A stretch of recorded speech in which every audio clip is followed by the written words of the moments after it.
Nuestras amigas las gallinas hoy son las que están emocionadas. Nuestro amigo el perro no ha respondido. Pero nuestras amigas las gallinas están muy contentas escuchando la palabra de Dios.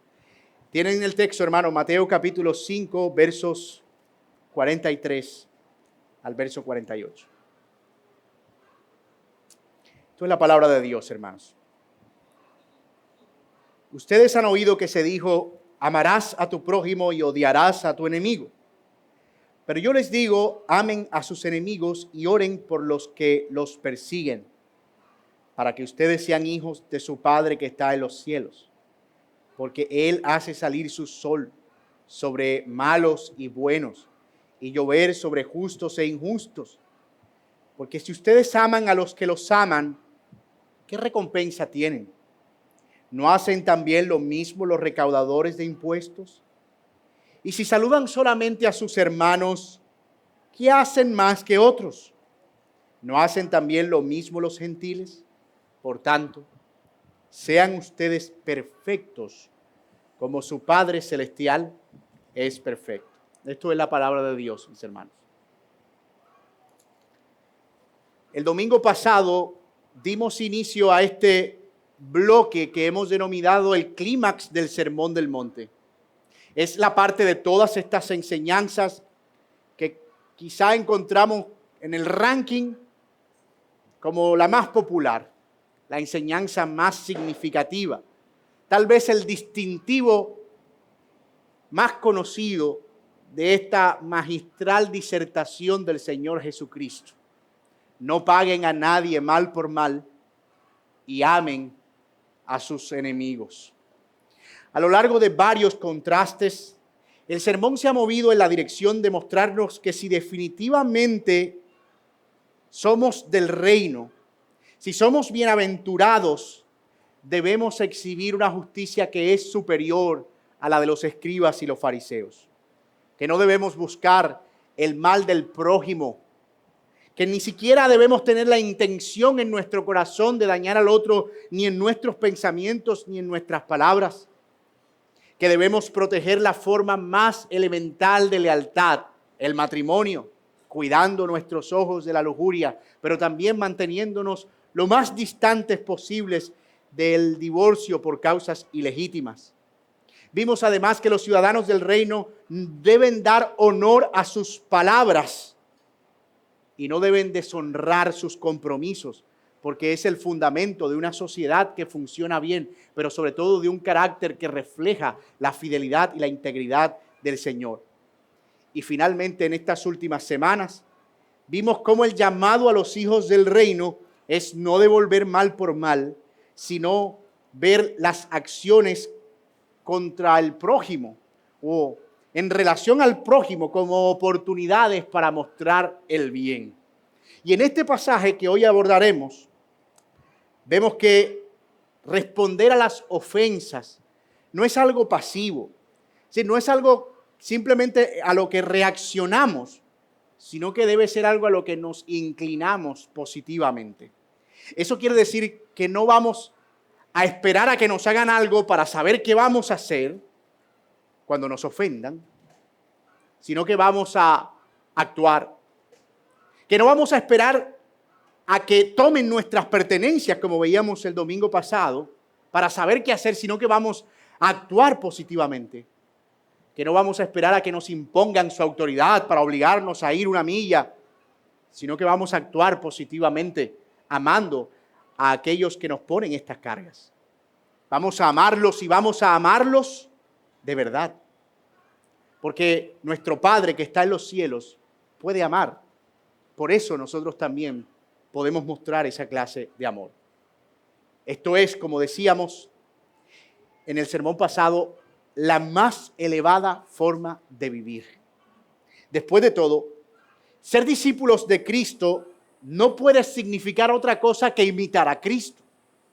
Ser miembros del reino no puede ser otra cosa que vivir como el rey, y no en sentido de pertenencias y posesiones económicas, sino en el sentido de reflejar su carácter en la forma más perfecta posible.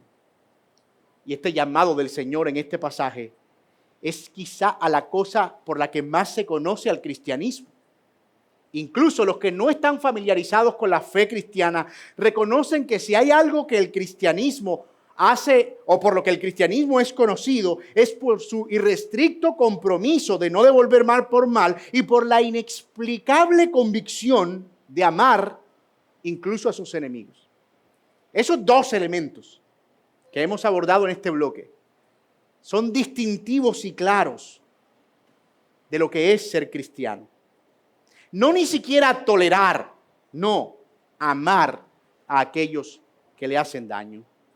Y este es precisamente el argumento que vamos a desarrollar en este sermón. Es una idea simple, pero yo espero que como simple, desafiante, también provechosa para nuestros corazones.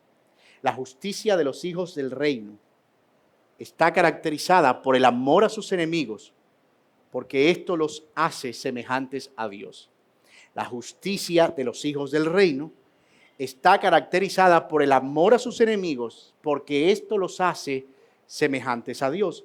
Y vamos a desarrollar ese argumento a la luz de 3 encabezados que nos van a ayudar a seguir el flujo. Vamos a ver el qué del mandamiento, luego veremos el cómo de ese mandamiento y finalmente veremos el para qué de ese mandamiento. ¿Qué es lo que el Señor está diciendo acerca de amar a los enemigos? ¿Qué significa? Luego veremos cómo se hace eso y finalmente cuál es el propósito. ¿Para qué el Señor quiere que nosotros amemos a nuestros enemigos? Así que estamos listos para ver nuestro primer encabezado en la mañana de hoy y es el qué del mandamiento. Miren el texto en el verso 43. Ustedes han oído que se dijo, amarás a tu prójimo y odiarás a tu enemigo. A estas alturas ya debemos estar familiarizados con esa forma de argumentación del Señor Jesucristo. Es lo que ha hecho a lo largo de todo el capítulo 5. Él ha decidido usar la antítesis para contrastar lo que enseñaban los maestros en los días del Señor, es decir, los fariseos y los escribas, con el espíritu correcto de la ley, con la verdadera enseñanza o la verdadera intención de Dios al dar esa ley. Su propósito ha sido mostrar que en el reino la ley va más allá de la letra muerta. No se trata de tomar un texto, leerlo y cumplirlo y ya, porque eso es lo que dice el texto, sino tratar de encontrar la intención declarada de Dios en ese texto y cómo nuestro corazón debe alinearse a esa intención. Lo que Dios espera de los que pertenecen a su reino es que vivan de esta manera. No solo que cumplan los aspectos visibles y observables de la ley, sino que esa ley pueda guiar sus corazones, que pueda ser el sello de que en efecto pertenecen a Él. Y al igual que los casos anteriores, el problema no venía de una ley que los fariseos estuvieran inventando, sino de una interpretación equivocada de una ley existente, o no equivocada, sino acomodada de esa ley. En Levítico 19:18, en el Antiguo Testamento leemos, no te vengarás ni guardarás rencor a los hijos de tu pueblo, sino que amarás a tu prójimo como a ti mismo, yo soy el Señor. Entonces, ¿dónde está el problema? ¿Qué era lo que los fariseos y escribas estaban enseñando e interpretando mal? Bueno, los maestros del tiempo del Señor Jesucristo, quienes estaban encargados de pastorear y dar dirección al pueblo, habían llegado a enseñar que dado que este texto explícitamente dice a los hijos de tu pueblo, entonces para ellos estaba permitido, o por lo menos no era ilícito, odiar a los que no eran parte de su pueblo. Es como, mira, el texto dice que debemos amar a nuestro prójimo, a los hijos de nuestro pueblo. Por lo tanto, oye la lógica perversa esta, nuestro prójimo igual a nuestro pueblo. Y entonces, a todo aquel que no consideraban del pueblo de Dios, ellos entendían que tenían permiso para odiarlo, para aborrecerlo. Probablemente también tomando textos fuera de contexto como Salmo 139, 21 al 23, donde David, en el espíritu de un rey que sale a la guerra, dice, no odio a los que te aborrecen, Señor, y no me repugnan los que se levantan contra ti, los aborrezco con el más profundo odio. Se han convertido en mis enemigos. Entonces los escribas y los fariseos decían, ahí está, clarito, como el agua. Amarás solo a los de tu pueblo y odiarás con todas tus fuerzas a tus enemigos. Fin de la discusión.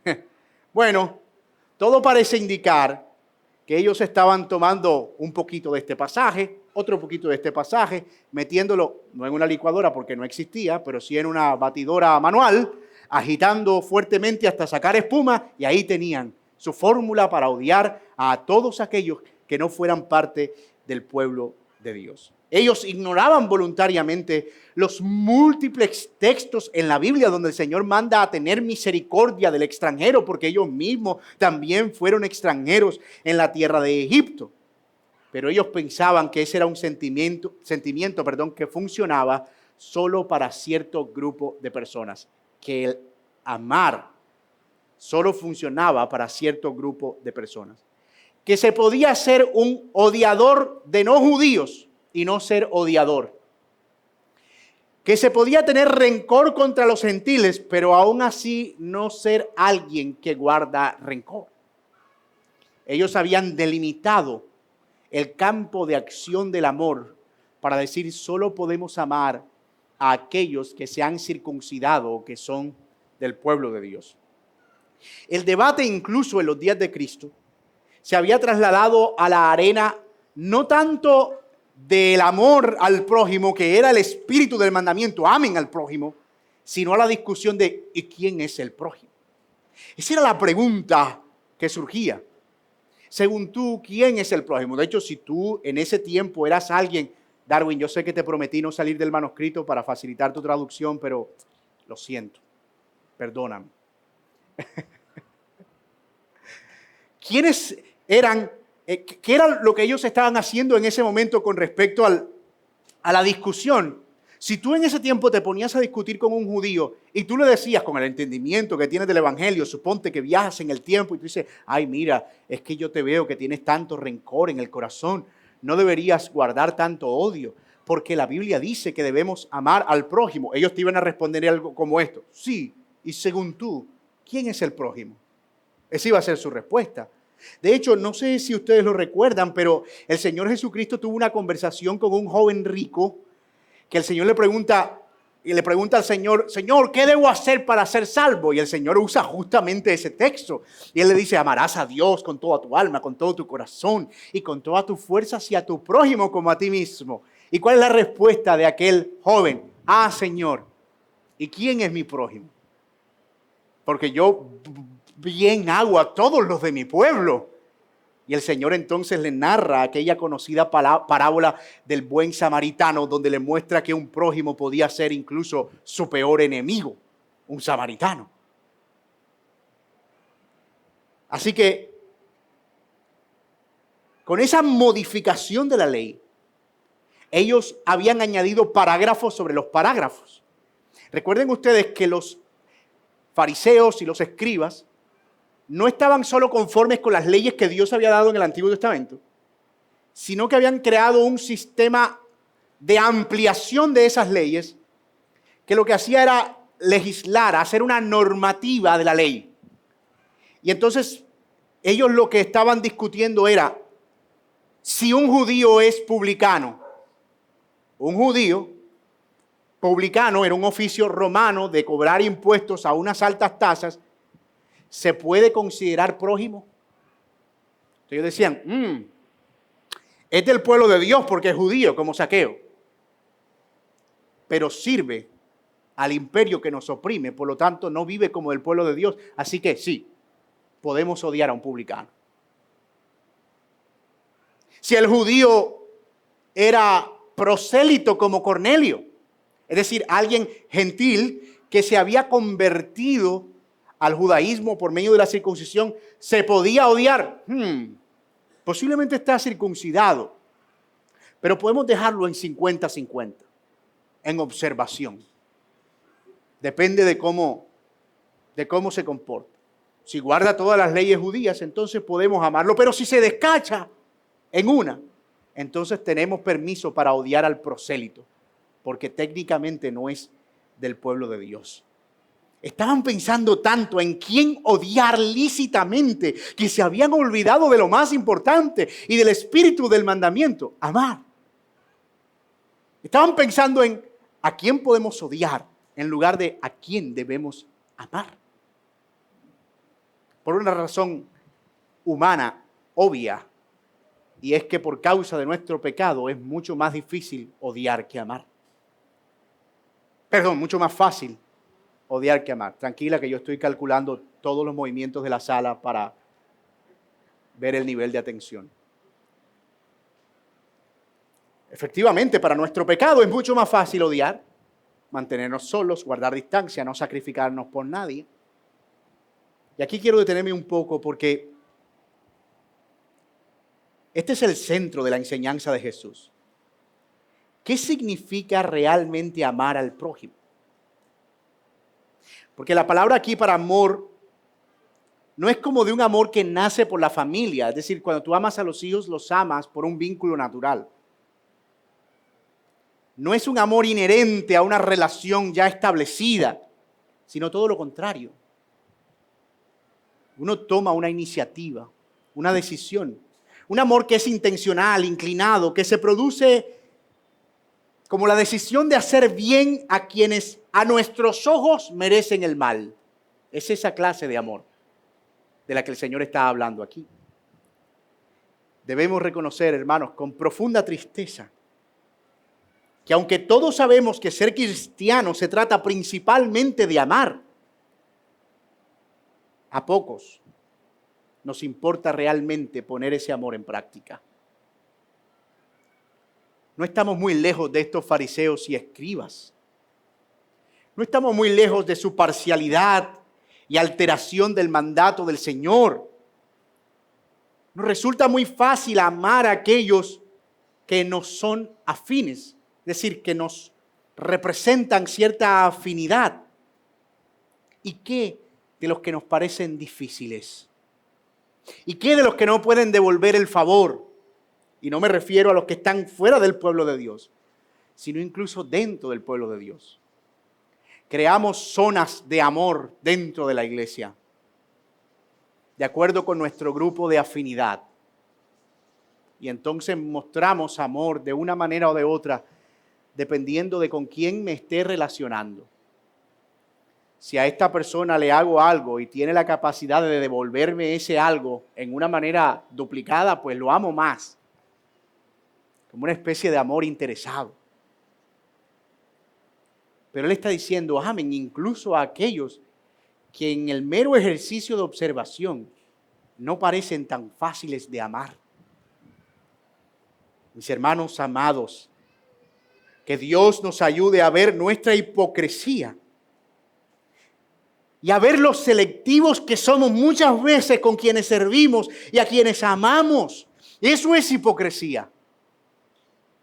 Que Dios nos ayude. Ya vimos entonces el qué del mandamiento y el problema de la interpretación que hacían los escribas y fariseos de ese mandamiento. Pero el Señor ahora lo extiende, mostrando que los hijos del reino están llamados a amar al prójimo, incluso si ese prójimo es su enemigo.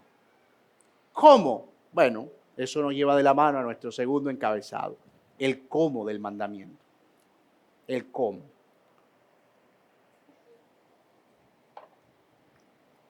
A ustedes se les dijo, amen a sus enemigos y amen a su prójimo y odien a su enemigo. Pero yo les digo, amen a sus enemigos. Y mira, si hasta ahora los oyentes de Jesús se sentían contrariados por todo lo que estaban escuchando, si alguien te golpea en una mejilla por la otra, si alguien te quita la túnica, dale la capa, si alguien te dice que vayas una milla, ve dos, si alguien te pide, dale. No mires a una mujer porque ya habrás adulterado en el corazón, no se divorcien por cualquier causa porque están violando el pacto matrimonial. No tengan odio en sus corazones, ni insulten verbalmente a otros, porque eso es equivalente al asesinato. O sea, si ya los oyentes de Jesús estaban como que, wow, pero este hombre, ¿qué es lo que está enseñando? Imagínate cómo se sentían ahora al escuchar esto que el Señor está diciendo. Amen a sus enemigos.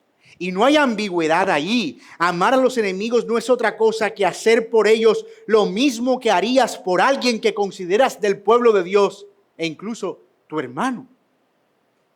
Esta clase de amor es contraintuitivo en términos naturales. No es algo que concebimos como un instinto. Incluso por instinto de supervivencia, nosotros tendemos a distanciarnos de aquello que nos hace mal. De la misma manera que un niño cuando toca el fuego retira la mano y no va más al bate.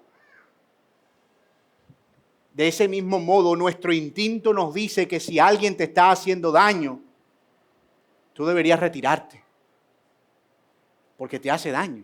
Así que esto que el Señor está diciendo de ama y sirve, incluso al que te hace daño, es contraintuitivo, contra nuestra naturaleza. Ahora, esto no quiere decir que debemos ser necios y ponernos en la línea de quienes quieren hacernos daño. Oh, ahí hay un enemigo. Enemigo, por favor, mírame, yo soy cristiano. Hazme daño porque quiero amarte. Bueno, tampoco es tan así. Más bien habla de cuál debe ser la actitud de nuestro corazón cuando nos enfrentamos a situaciones no buscadas, no propiciadas, pero que van a surgir por la dinámica misma de la vida. Y nuestro llamado es a responder amando. Esto sin duda no es algo que pueda producir este mundo. Nadie puede, sin el Señor, producir esta clase de vida. Pero solo imagínate el tipo de relaciones, de familias, de sociedades que esta forma de vivir traería. Imagínate donde todo el mundo pudiera vivir con la intención de amar incluso a sus enemigos, siendo el amor la fuerza más poderosa del universo. No existirían bombas atómicas, ni guerras, ni rumores de guerra, ni amenazas, ni pleitos, ni contienda. Lo que está en la mente del Señor es un reino elevado, superior. Es un reino que solo puede ser entendido a la luz de lo que Dios está constituyendo por medio de su Hijo. Una sociedad, un mundo, donde todos vamos a estar buscando el bien y no el mal del otro. Pues bueno, esa es la manera en la que el Señor espera que vivamos los miembros de su reino. A nosotros nos toca vivir ese reino dentro de otro reino. Pero Él está diciendo justamente la gracia de vivir ese reino dentro de ese otro reino es que ese otro reino vea cómo se vive en el reino y puedan glorificar al Padre que está en los cielos por esa forma de vivir. Pero ¿no les parece que a veces parecemos más los que son de este reino, pero que piensan como el reino de afuera y que responden como el reino de afuera y que se mueven como el reino de afuera? Usando términos matemáticos, somos elementos del conjunto A que pertenecen al conjunto B. Elementos del reino que están pensando en otro reino y viviendo como otro reino. Los hijos del reino no deben permitirse el odio en el corazón hacia el prójimo. Por el contrario, deben estar inclinados a amar y a servir incluso a quienes le aborrecen. Piensa por un momento en lo difícil que es a veces dirigirle la palabra o la mirada a alguien con quien tenemos una diferencia o un desacuerdo. Nosotros somos expertos en hacernos los locos, especialmente desde que tenemos teléfono. Allá viene, ay Dios mío, no puede ser. Sí, dime. Ok.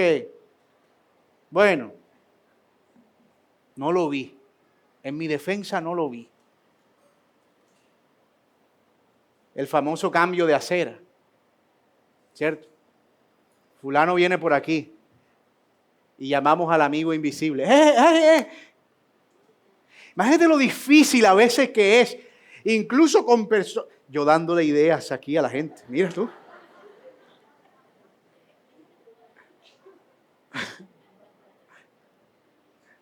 A los hombres de negro, mírenme aquí.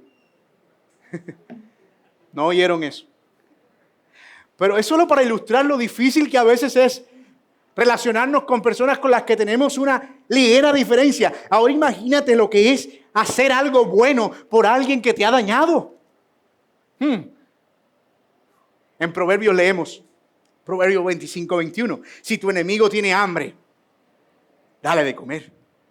Y si tiene sed, dale de beber agua. Porque así amontonarás brasas sobre su cabeza y el Señor te recompensará. Mis hijos suelen invertir eso jocosamente. Dice, si tu enemigo tiene sed, dale de comer.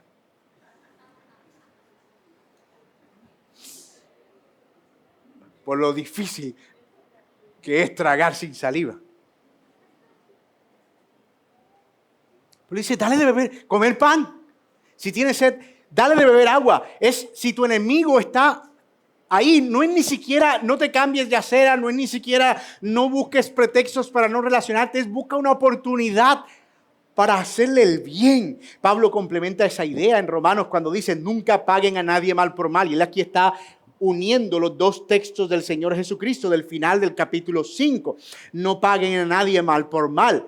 Respeten lo bueno delante de todos los hombres. Si es posible, en cuanto de ustedes dependa, estén en paz con todos los hombres. Amados, nunca tomen venganza ustedes mismos, sino den lugar a la ira de Dios, porque escrito está, mía es la venganza, yo pagaré, dice el Señor. Y entonces, ¿qué hacemos con los enemigos y con los que nos oprimen y con los que nos ultrajan? Bueno, si tu enemigo tiene hambre, dale de comer. Y si tiene sed, dale de beber, porque haciendo esto carbones encendido amontonará sobre su cabeza. No seas vencido sobre el mal, sino vence el mal con el bien. Vence el mal con el bien. Mucho se ha dicho acerca del significado de eso de brasas amontonará sobre su cabeza. Es un texto realmente difícil, pero parece ser por el contexto, cuando dice no sea vencido del mal, sino por el bien. Él está diciendo que cuando actuamos de esa manera, eso tiene un efecto positivo en la persona que ha ofendido. Y es como el pan que se asa con una tártara arriba, donde le pone fuego por debajo. Ahora ya tenemos horno y eso es muy moderno. Pero en aquella época, si querías cocinar el pan por los dos lados, tomabas una lámina de zinc, le ponías unos carbones arriba, o unas de metal, de lo que fuera, y entonces se cocinaba por arriba y por abajo. Era como una forma de ablandarlo, de hacer que rápidamente pudiera estar en su punto. Él está diciendo, aceleras el proceso por medio del cual ese enemigo va a ser convencido. Quizás su corazón se ablande. ¿No les parece interesante el efecto que tiene el bien sobre el mal? No estamos en una lucha para resistir al mal solamente, estamos en una lucha para que el bien gane sobre el mal. Y eso es lo que debe estar en nuestra mente. En los versículos anteriores el Señor dijo, resistan al que es malo. Pero aquí Él está diciendo, venzan el mal con el bien, amando a sus enemigos. Y puede ser que estés pensando en lo difícil que esto es. Pero el Señor nos dice cómo empezar. ¿Cómo? Oren por aquellos que los persiguen. Oren. El primer acto de amor que hacemos por un enemigo es orar por él. Dice el comentarista William Barclay, no podemos seguir odiando a nadie en la presencia de Dios. La manera más eficaz de acabar con la amargura es orar por la persona que estamos tentados a odiar. Fin de la cita. En la versión de Lucas, él añade un elemento más. Él dice, pero a ustedes, los que oyen, les digo, amen a sus enemigos. Hagan el bien a los que los aborrecen. Bendigan a los que los maldicen y oren por los que los insultan. Bendecir al enemigo es otra cosa que podemos hacer por ellos y eso define también el contenido de nuestra oración. ¿Cómo amamos al enemigo? Orando. Pues sí, pero ¿qué oro? Bendícelo. Ay. Porque si tan solo me dejaras la primera parte, tengo una recopilación de salmos imprecatorios de este lado de la Biblia y estoy dispuesto a orar cada uno de ellos por ese enemigo. que sus hijos sean estrellados contra las peñas, que el cielo se abra y se lo trague, que el fuego caiga, que lo consuma. Pero el Señor dice, no, bendícelo. No maldigas. Y puede ser que en principio ni siquiera podamos pronunciar su nombre. Puede ser un ejercicio hasta inocente, hasta infantil. Señor, ese, bendícelo. Amén. Pero en la medida en que es un ejercicio cada vez más repetitivo, ya pronunciamos el nombre. Después le decimos pobre hombre. Después por fin, nombre y apellido. Y después por fin empezamos a imitar al Padre que está en los cielos, mostrando misericordia y ya no solo orando, sino actuando. Porque no se puede odiar a alguien por quien oras. Eso es una cosa como que no encaja. El Señor quiere con este mandato guardarnos de la amargura y del enojo. Cosas que nos van a impedir disfrutar de la bendición del reino. Los enemigos que nos encontramos y que nos encontraremos en este mundo van a incomodar nuestro andar. Uno quisiera en el fondo llevar una vida de solo amor y paz. Que nunca te encuentres a nadie que te ofenda, a nadie que tengas que resistir o rechazar. Pero el Señor no quiere que sea eso lo que ocupe nuestras energías y fuerzas, sino encontrar provecho de vivir con Él. Es como si el Señor nos estuviera diciendo, mira, hay una vida tan corta y hay un reino tan precioso para disfrutar que no tiene sentido perder el tiempo cargando nuestro corazón con amargura, lo cual va a impedir nuestra comunión con el Rey que nos ama. Déjale eso al Señor. Después de todo, odiar no es una fuerza que tenga el poder de hacerle daño a alguien. Te estás haciendo daño a ti mismo. Déjale eso al Señor y ocúpate de disfrutar su reino. Pero ojo con esto. Aunque eso es un beneficio transversal de no odiar, no es el principal llamado.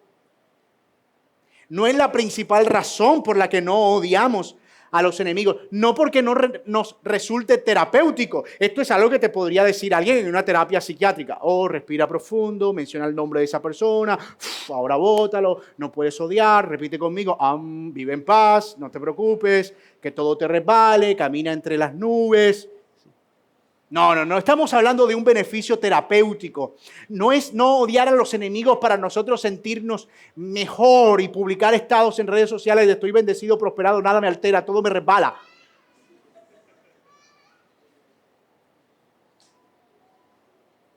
Darwin, ¿cómo vamos?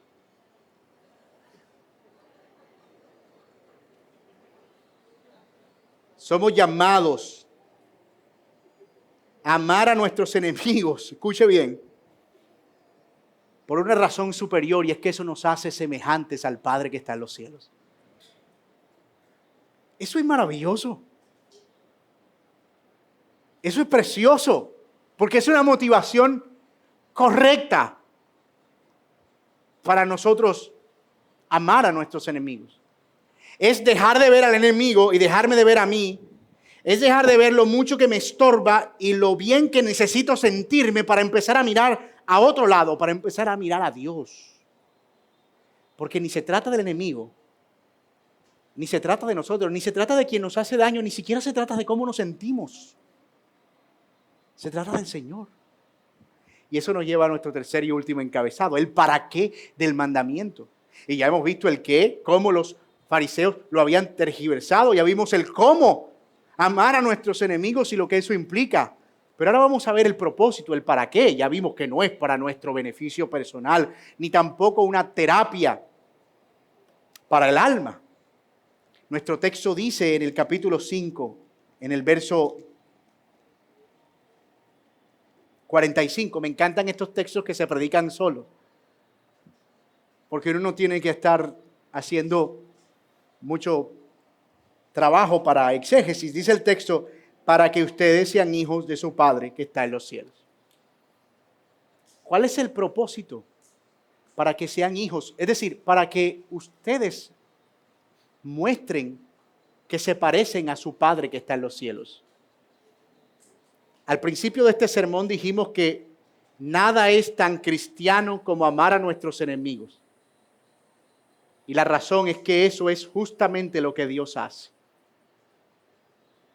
Él hace llover sobre buenos y malos. Él no hace acepción de personas. Él no discrimina. Las nubes no van por ahí diciendo, oh, aquí hay una casa de un ateo, huequito aquí, porque aquí no va a llover. No, llueve y punto. Su misericordia es universal, es extensa. Incluso, ni siquiera el Señor se regocija en la muerte del impío y en su juicio, aun cuando es una expresión correcta de su santidad. Aún a pesar de que es la aplicación de su justicia, el Señor no se regocija en ellos. Él no está viendo al malvado sufrir y decir, oh, cómo me deleito en el sufrimiento del malvado. Hay tanta bondad en el Señor que Él dice en Ezequiel 33:11, diles, vivo yo, declara el Señor, que no me complazco en la muerte del impío, sino que el impío se aparte de su camino y viva. Vuélvanse de su mal camino. ¿Por qué han de morir, oh casa de Israel? Noten el corazón bondadoso del Señor. Extremadamente compasivo, que incluso aplicando justicia, Él sigue siendo amoroso y bondadoso. Él es infinitamente bondadoso, incomparablemente lleno de gracia. Él es amor en esencia y nos pide que imitemos su amor. El argumento de Jesús es que los hijos de Dios deben parecer hijos de Dios. Y esa es la cosa más profunda que ustedes van a escuchar en este sermón. Los hijos de Dios deben parecer hijos de Dios. Usted sabe, cuando uno va a visitar niños chiquitos, uno le entra a la comparadera, ¿verdad? Como uno no tiene tema de conversación, óyeme, pero la nariz igualita a la del papá. Ay, mira cómo se ríe, igualito a la mamá. Y después vamos conectando cosas que ni tienen que ver. Ay, mira el caminado, igualito al abuelo. ¿Cierto? Estamos siempre tratando de buscar conexiones entre los hijos y los padres. Y eso es lo que Dios espera, que los hijos del reino se parezcan al rey del reino. Y esto es lo que nos hace diferentes. Esto es lo que hace que seamos sal, que seamos luz. Esto es lo que hace que los hijos del reino sean distintos a los hijos del mundo. Que los hijos del conjunto A no pertenezcan al conjunto B. Porque si ustedes aman, dice el Señor, a los que los aman, ¿qué recompensa tienen? ¿No hacen también lo mismo los recaudadores de impuestos? Yo quiero que noten aquí la habilidad pedagógica, pero al mismo tiempo la habilidad discursiva del Señor Jesucristo. Ustedes son expertos en buscar pretextos para odiar incluso a los recaudadores de impuestos, pero déjenme decirle que cuando ustedes aman solamente a los de su pueblo y a los que les pueden devolver amor, se están comportando exactamente como ellos. El Señor está tomando el dedo y lo está poniendo en la llaga de los escribas y los fariseos y le está diciendo, ustedes no son diferentes a ellos. Los estaba jalando de aquí con sus palabras. No son diferentes al mundo que tanto odian. No son diferentes a los escribas y fariseos a los publicanos que tanto odian. No son diferentes a ese publicano, ese incircunciso. No son muy diferentes, porque ellos hacen exactamente lo mismo que ustedes hacen. Y si saludan solamente a sus hermanos, ¿qué hacen más que otros? ¿No hacen también lo mismo los gentiles? Eso es lo que llamamos un jack de derecha en el mentón izquierdo. ¿Cuál es entonces la meta de ser un hijo del reino? Sino vivir conforme a su mandato. a su amor, a su bondad. El Señor le está diciendo a estos religiosos de la época que el amar solo a los que aman, que el saludar solo a los que son del pueblo, no los hace distintos a los publicanos y a los pecadores. Miren, toda persona, por muy mala que sea, encontrará alguna forma de amar algo, lo que sea, a alguien. Pero nosotros no estamos llamados a compararnos con el estándar de esos hombres malos. Es que yo me pongo a mirar y en comparación con fulano, yo soy un pan de bono recién salido del horno, con extra queso. Yo soy dulce. Pero no es con el mundo con quien nos comparamos. Es con el amor del Señor. Él no se está comparando con Él. No es el estándar de los hombres, es el estándar de Dios. ¿Qué estamos haciendo como cristianos? Escuchen, yo espero que esta pregunta pueda resonar en sus corazones. ¿Qué estamos haciendo como cristianos que no hagan aquellos que no conocen al Señor? Y yo sé que está diciendo usted, es que eso es imposible.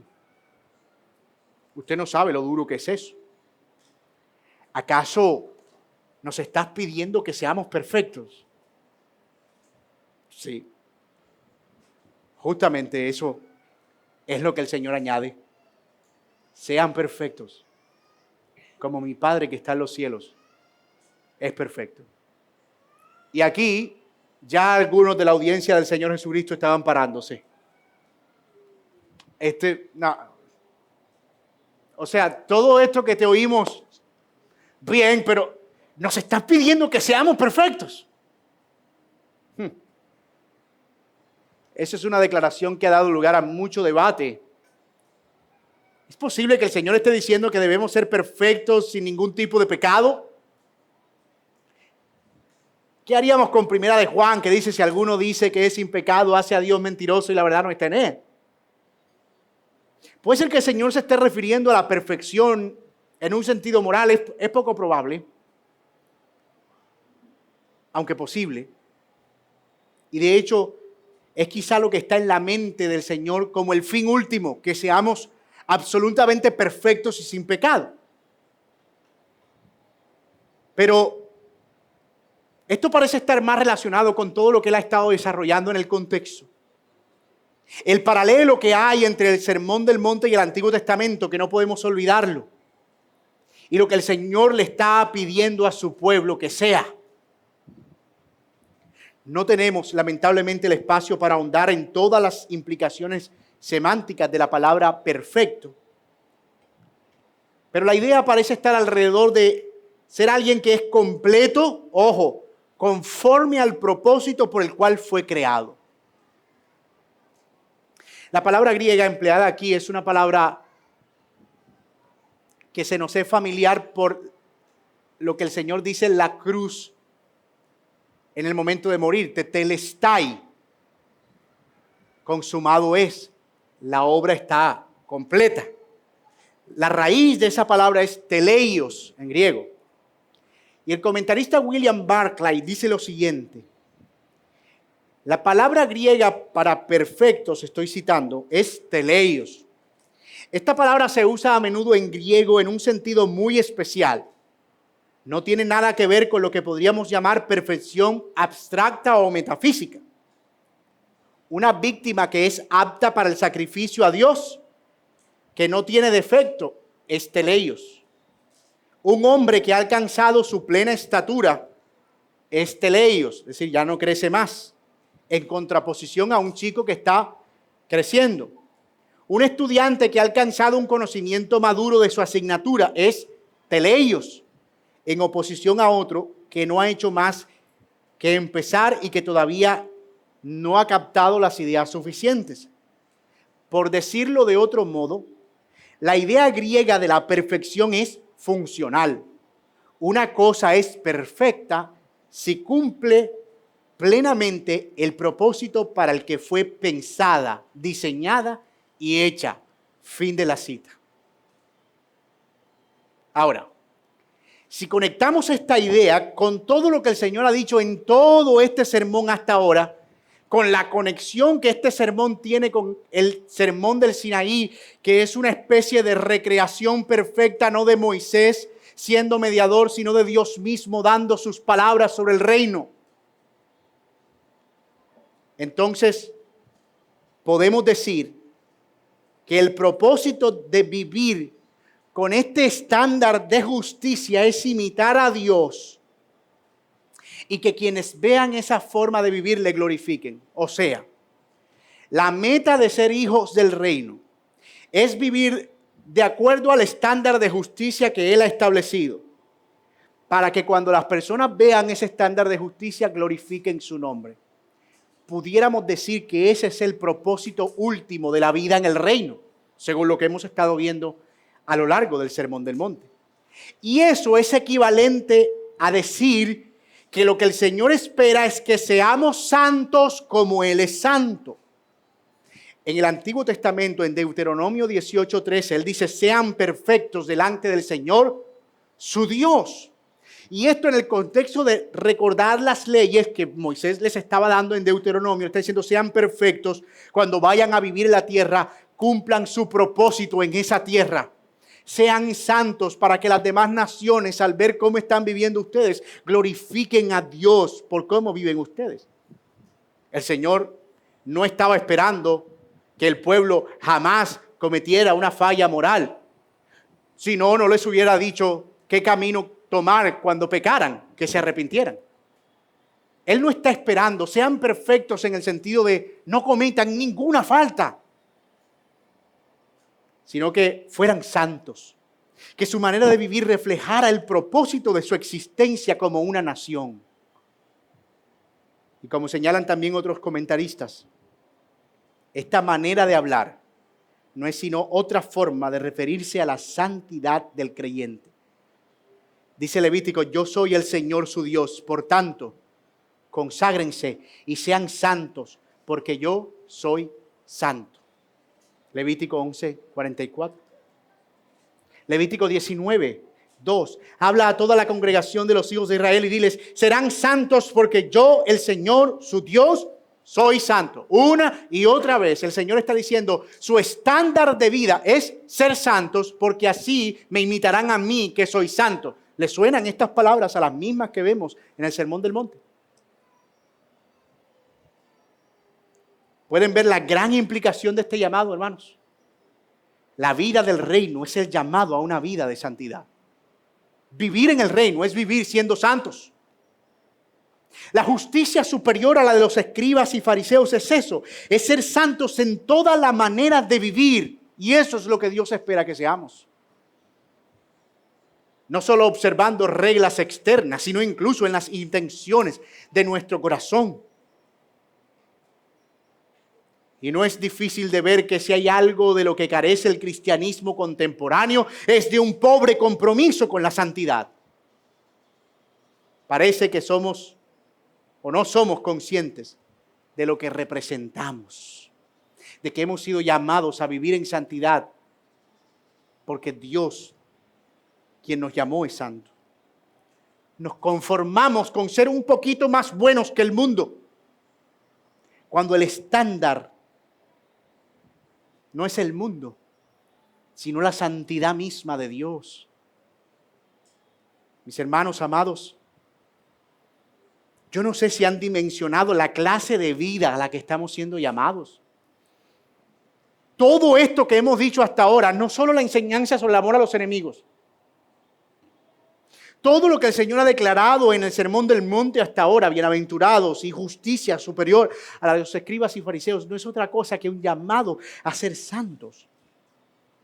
La vida en el reino no es necesariamente una vida liviana y acomodada a los estándares de este mundo. Es una vida en la que nuestras relaciones, nuestros ojos, nuestros pensamientos, nuestras intenciones, todas sabemos que están delante de Dios y por tanto las sometemos a Él.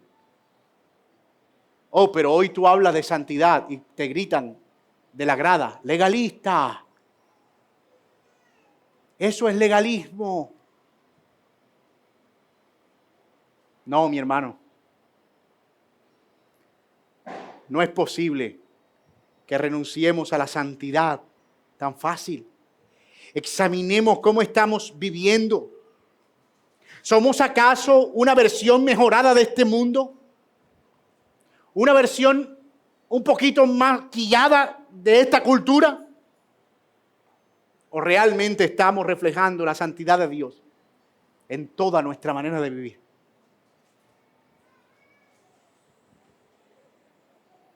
Pero somos conscientes que nadie puede llegar a esa medida por fuerza propia, por su voluntad. No se puede alcanzar ese grado de santidad sino por medio de una nueva naturaleza. La audiencia de Jesús no tenía la misma información que nosotros porque Él todavía no había muerto en la cruz por nuestros pecados. La buena noticia, que ellos no sabían, pero que nosotros sí, es que Él iba a morir en la cruz para que por su muerte pudiéramos recibir el Espíritu Santo. Y que por medio del Espíritu Santo entonces nosotros pudiéramos vivir conforme a ese estándar de santidad. Nadie puede ser santo como Dios es santo a menos que haya sido apartado en la regeneración, puesto aparte. Y eso es algo que el Señor alcanzó con su muerte en la cruz. Si incluso nos esforzáramos en guardar todos estos mandamientos, todavía nos falta la obra interna, porque la ley por sí misma no puede producir ese tipo de justicia. Y esa es la gran paradoja del corazón caído. Que si resolvemos un día decir voy a guardar todos los mandamientos irrestrictamente, un día nos vamos a sentir orgullosos de haberlos guardado y pecamos contra el Señor. Porque es como el perro que trata de perseguir la cola. Romanos 8:3 lo dice de esta manera. Pues lo que la ley no pudo hacer, ya que era débil por causa de la carne, Dios lo hizo enviando a su propio Hijo en semejanza de carne de pecado y como ofrenda por el pecado. Y condenó al pecado en la carne para que el requisito de la ley se cumpliera en nosotros, que no andamos conforme a la carne, sino conforme al Espíritu. Porque los que viven conforme a la carne ponen la mente en las cosas de la carne, pero los que viven conforme al Espíritu en las cosas del Espíritu. Porque la mente puesta en la carne es muerte, pero la mente puesta en las cosas del Espíritu es vida y paz. La mente puesta en la carne es enemiga de Dios porque no se sujeta a la ley de Dios, pues ni siquiera puede hacerlo. Y los que están en la carne no pueden agradar a Dios. Yo creo que pueden verlo, hermanos. Si hemos creído en Cristo, podemos vivir una vida de santidad. Podemos imitar a Dios porque el Espíritu Santo mora en nosotros. El Señor no nos está pidiendo nada para lo cual Él no nos haya capacitado. Y yo no quiero que nadie se vaya de aquí sin esperanza. Nadie. Este pasaje puede que esté exhibiendo lo mediocres que hemos sido en el reino. La gran distancia que hay entre el estándar y lo que somos. Pero la misericordia del Señor sigue extendida. Y Él espera que aquellos que le han conocido vengan a Él en arrepentimiento para recibir gracia y el impulso para una vida santa. Tenemos un gran trecho por delante. Tenemos todavía el llamado de vivir una vida que refleje el propósito por el cual existimos.